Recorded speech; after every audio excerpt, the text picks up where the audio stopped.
April Brucker is an actress, comedian, ventriloquist, and writer who's on the line with us now. How are you doing? Good, how are you? I'm doing great today. So, first of all, what's it like to be a ventriloquist? What's it like to be a ventriloquist? Well, to help me with that, I have May Wilson. May Wilson, would you like to tell this delightful young man what it's like to be a ventriloquist? Well, first off, it's great to be a ventriloquist because we get to be interviewed by handsome men like yourself. And second, we get to meet all sorts of people. And third, we get to appear in awesome things like BurlesQ at Alexis Park Resort in Las Vegas every Thursday through Sunday. Woo! Yeah, that's really impressive. Your lips didn't move at all. Does that take a lot of practice? Actually, it does take a lot of practice. It took me, I've been doing it since I've been 13. So it took me a lot of years to get this good and a lot of time talking to herself in the mirror. Yeah. But yeah, it takes a ton of practice. Have you ever tried it? Not really. I've tried a bit of puppetry and that's hard enough, I suppose. But to have the whole thing of not being able to move your mouth at all, I guess you're kind of limited about what voices you can do. Well, yes, and it takes a lot of practice, but, you know, he says that he does puppetry. Oh, so you know Kermit the Frog. I don't know if he knows Kermit the Frog, May. Let me tell you something. I dated him for a minute. It didn't work out because he's into pigs. Yeah, exactly. May Wilson, ladies and gentlemen. You can see her at BurlesQ at Alexis Park Resort every Thursday through Sunday. May Wilson. May will be back. This is my interview now. You know how puppets are. Yeah, exactly. So was it hard to learn the puppetry stuff on its own as well as just trying to not move your lips? Well, it was hard to learn both because you always have to be learning both. Because the hardest thing about being a ventriloquist, and I talk about it in my book, Don't Read My Lips, which is available on Amazon, guys, and through booksellers worldwide. Because one of the hardest things is that a lot of ventriloquists, they'll become so focused on lip control that they'll forget that they have a puppet on their arm. Yeah. And they get this thing called dead hang. And then you get the people that, you know, they let the lip control go out the window, but at least that puppet is moving. And what I tell people in my book is, guess what? That puppet on your arm is not just a puppet. It is a being with thoughts and feelings, and that being has a past. It has a life. And so just like you move when you talk, and your mouth moves when you talk, and your hands move or whatever, so do theirs. Yeah, absolutely. I take it you have to do a lot of work on character development of the puppet as well, I suppose. Oh, yes. Oh, yeah. As a matter of fact, I have a whole chapter dedicated to that. Wow. Each of my characters has an autobiography, believe it or not. Like, they all have autobiographies because they all have backstories. Like, I'm sure you were... You know, you were born somewhere, I was born somewhere, and I have the accent that I do because I grew up in Pittsburgh. Yeah. So, but just like they might have an accent because they're from somewhere, or they might like something or dislike something because they're from somewhere, or they might be passionate about a sports team. Like, what's your sports team that you're passionate about? I don't really have one, to be honest, and I know nothing about sport. Okay. Well, I'm semi-passionate. Well, I'm passionate about the Steelers because I grew up in Pittsburgh. Yeah. So, you know, they might be passionate about sports or, you know, like whatever, like they have a whole life. Like that being on your arm isn't just a puppet. It is something that's had a whole life. That being has opinions, you know, and people are like, well, what if my puppet's an alien? Well, guess what? That alien being from another planet still has a life, still has a family, still has a past, and that alien being has opinions, especially when it comes to humans. So do not be fooled. For sure, yeah. So how did you first start to get interested in ventriloquism then? I became interested in ventriloquism when I was 13, and I grew up without cable because my parents were like, you're going to be a thinker, because they were both teachers. And so much for that. But anyway, long story short, my brother started playing football. And for those listening, that's American football, not soccer. There's a difference, as we all know. And my dad wanted the channel with the games, and so the scores. And so in order to get one channel, you had to get 20. So we had to get cable. And so one night after one of my brother's football games, which Friday is high school football, Saturday's college, Sunday's pro, we were watching the scores, and my dad hated commercials. So he changes the channel, and we're enjoying our new cable. And there's a special about ventriloquists. And they were all paying tribute to Edgar Bergen, who's a very famous ventriloquist. And guess what? I was the only one that could do it because I have my great grandmother's sideways Irish smile. And that Christmas, I got a ventriloquist figure under the tree. Wow, that's exciting. So you mentioned Edgar Bergen there, but were there other ventriloquists that kind of inspired you, their act and the way they did things? Yes, Sherry Lewis was a definite inspiration. Ron Lucas, who was a bigger deal in the UK, he had a show for years. He was an inspiration. The late, great Otto Peterson and George, I got to work with them early on. They were inspirations. Willie Tyler and Lester, all those guys. Yeah. Well, what was it about ventriloquism particularly that you wanted to do rather than just straight puppetry? Why did you want to do the extra work of not moving your mouth? Well, I grew up liking Mr. Rogers' Neighborhood. And I had always liked puppets. Yeah. And I was always fascinated with puppets, but I didn't know if this was going to be something that I would do because I was so young. Because you might like something, but that doesn't mean it's necessarily going to become your life. Yeah. So anyway, long story short, I actually I explored ventriloquism, and that's my main expression, but I've studied other forms of puppetry. I've studied hand and rod puppetry, Balinese shadow puppetry, and full body puppetry, so that I've done them all, and I've actually felt that they have all made me a better ventriloquist. But what I like about ventriloquism is, do you want to help me explain this, May? Let's be honest. April over here likes ventriloquism because, it gets her all this attention, number one. Number two, makes her look awesome. And number three, she gets to have friends like yours truly. Yeah. Actually, what May's trying to say is I like ventriloquism because I like being able to own the illusion, because magic is misdirection. And when you think about it, ventriloquism is magic. Yeah, it kind of is, I suppose, because it's a living thing that people can't really see where it's coming from. Yeah, and so when I throw my voice, people think I'm real, but here's the thing, I really am. Yeah, we've actually had shows. I kid you not, when we were in Vegas, there was this guy sitting in the front row, and he's with his wife, and he was a little buzzed, and he goes to her, because there's a part of the show where we sing. We sing Mr. Sandman, and he's like, wow, that puppet is really singing. Yeah. And I'm a better singer than she is. It is true, she is. Yeah. Do you feel like you can get away with saying things as the puppet that you would never get away with saying as yourself, because there's a kind of charm about it? There is. And actually, because I consider myself pretty outspoken. Yeah. Let's just put it this way. When I say it, it's that much cooler, all right? I can get away with anything because I'm cute. What May's trying to say is that, yeah, like when a puppet says something, it's always funny.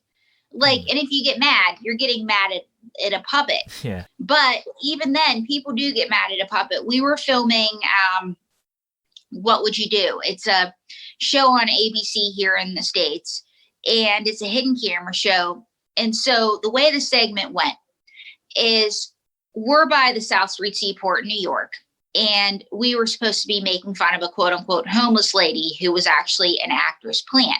Yeah. And so we say, and so what'd you say to the homeless lady? I said, hey, homeless lady, why don't you get yourself a work ethic and some self-respect? And so out of nowhere, there's this doorman, and he's on his cigarette break. It's a luxury building. He comes over, and he is mad as hell. He already looks like he's having a bad day. And he goes, stop making fun of the homeless lady.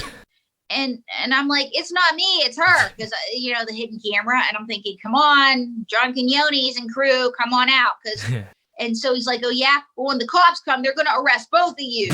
And all of a sudden, like John Quinones and the camera crew of What Would You Do burst out. And he's like, hi, I'm John Quinones, and we're with What Would You Do? And he's like, well, you're making fun of homeless people. He's like, no, the homeless woman's an actor. Yeah. Wow. Yeah. And so he's like, what? And they're like, yeah, blah, blah. And so then in an O. Henry twist, it turns out the homeless woman, had taken a car service from Riverdale to the set.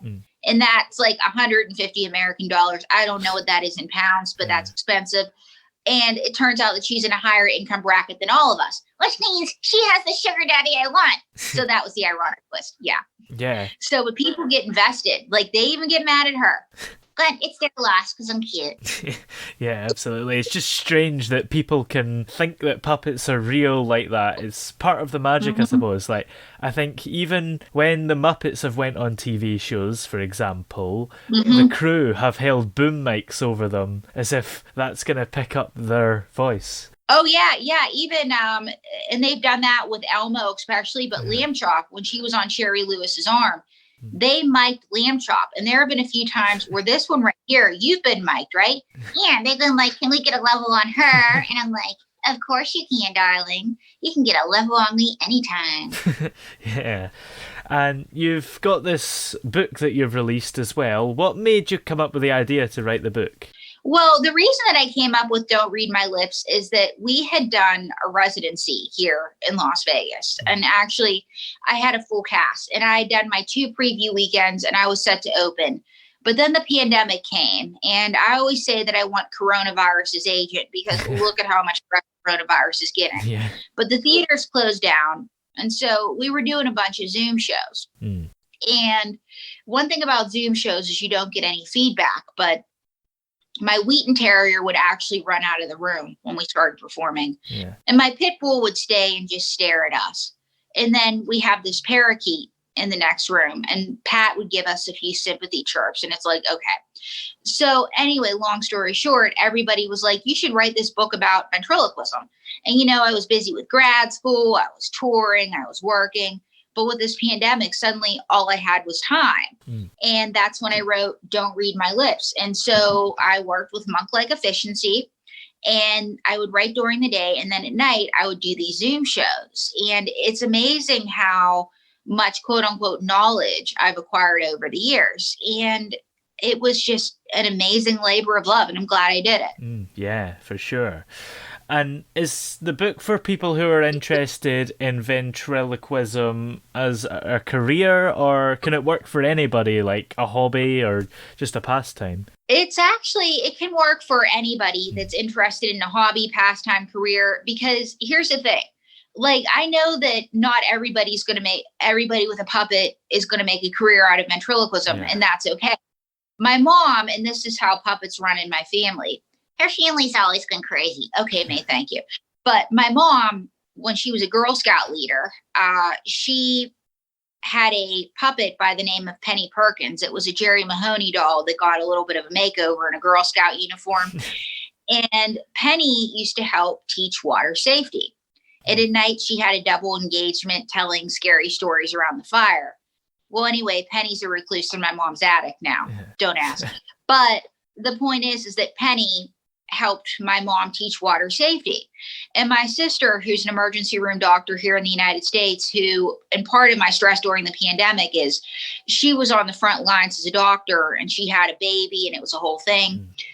She uses a puppet called Dr. Know-It-All to teach elderly patients about diabetes and nutrition and those issues. I believe it was Steve Axtell who I interviewed for my book. He's a puppet maker here in the States. He worked with autistic children and used puppets. There have been social workers that have used puppets in ventriloquism in order to help young clients. And Mark Wade, who's the director of convention, he was a teacher for years. And what got him to become a professional ventriloquist is he used a puppet for classroom management. He used the ventriloquism. So even if you don't make a career out of it, you should learn ventriloquism. Yeah, that's true. I never thought of it that way. There are so many professions that a puppet would help because, children never really listen to adults, but a puppet, they pay full attention. Oh, yeah. And plus a puppet can add levity. Yeah. Like there have been fire departments where they have an amateur ventriloquist on staff and that firemen, like they've paid to have puppets made. And that puppet will teach the children what to do for 911. And that's our emergency number here in the States, guys. So, or whatever the emergency number is or what to do in the case of the emergency. So kids will remember. And so, yeah, it's like, because people say, why learn ventriloquism? I say, why not? Absolutely, yeah. And are there any funny experiences that you reveal in the book as well? Oh, yeah. As a matter of fact, we reveal, let's see. We have plenty of funny experiences in the book, but I have another puppet, and I'm going to put you down, May. And I'm just going to say this puppet has yet to send me my hush money. Okay, May. What she's doing is she's talking about Donald J. Trump, who he's on the run right now because they might extradite him. You know how those things go. Well, anyway, we were protesting Donald Trump's nomination back in 2016. And I was with a group called STAT, Stand Together Against Trump. And it was doctors, nurses, other medical professionals. And Donald J. Trump was the spokesperson. And so anyway, in the States, the Trump supporters were something else. And the one had a cowboy hat on. He had a sidearm. And he comes up to me, and I'm told to be peaceful. And he comes up and he goes, "Why do you hate Donald Trump?" And I'm like, "I don't hate Donald Trump." Meanwhile, I got a puppet on my arm. And he goes, "I hate what he's saying." He's like, "I'm not talking to you. I'm talking to him." And he points to Donald J. Trump on my arm. And so Donald J. Trump is like, and this guy's got a handlebar mustache, and he looks like a presidential assassin, I'm telling you. Meanwhile, Clinton Billups, my manager, is with me. He's my handler. And he's an ex-cop. He's like eyeing the cop, like, "Come over here and stop this." And so they see this guy arguing back and forth with a puppet. And they're like, well, you know, and they couldn't stop laughing. The STAT people were trying to contain themselves. And finally, this guy's like, "Fine." And then he walks away. And I was just like, okay, wow. Did that really happen? Oh, yes, it did. Wow, that's incredible. Some people are just mad. Yeah. And it's like, it's a puppet. Relax. It's the First Amendment, dude. Yeah. Are you hopeful then that things might get better with this pandemic and you might be able to reopen for your shows? Actually, I've been doing a pandemic-friendly review with May Wilson since December. And until recently, there were 25 feet between us and the audience. And now it's 6 feet and they're decreasing it. But I will say this, not only am I hopeful, but it's like things are starting to get better and better as more and more people are getting vaccinated. I just got my second dose, so get vaccinated and wear a mask. But, you know, if the mask mandates go away, I'm sad about one thing. And what's that, May? That now that you're not wearing a mask, people will see that, well, you know, here's the thing, girl. When you were wearing the mask, you were a better ventriloquist. That's true. I guess you don't really have to try. Yeah, well, and you stumbled on that joke, May. Well, girl, it was you that messed it up. Oh, May Wilson, everybody. Yeah. Does anybody ever ask why the puppet isn't wearing a mask? Actually, yeah, they have. And here's the thing. Because a lot of their heads are bigger, normal masks don't fit them. That's why. Interesting, yeah. I guess if you both wore masks, then you wouldn't have to try with not moving your lips or the puppetry. It'd just be the easiest job in the world. Oh, yeah. As a matter of fact, that's one of our first jokes when we get out is about the mask. And what do you say when you see everybody in the mask? You know, I'm like, wow, everybody's wearing a mask. Are they getting ready to commit a heist? Yeah. Well, where are we able to keep up to date with you everywhere if we're interested in doing so? AprilBrucker.tv, guys. April Brucker, like my name.tv. I'm also on Instagram. I'm also on Facebook. I'm also on Twitter. You can hit me up on there too, because my name is May Wilson, guys. That's May Wilson. I'm April Brucker. And if you want a copy of Don't Read My Lips and you want to learn ventriloquism, it's available on Amazon and through booksellers worldwide. Nice. Well, thank you very much for coming on the show today. It's been great to talk to you. Thank you.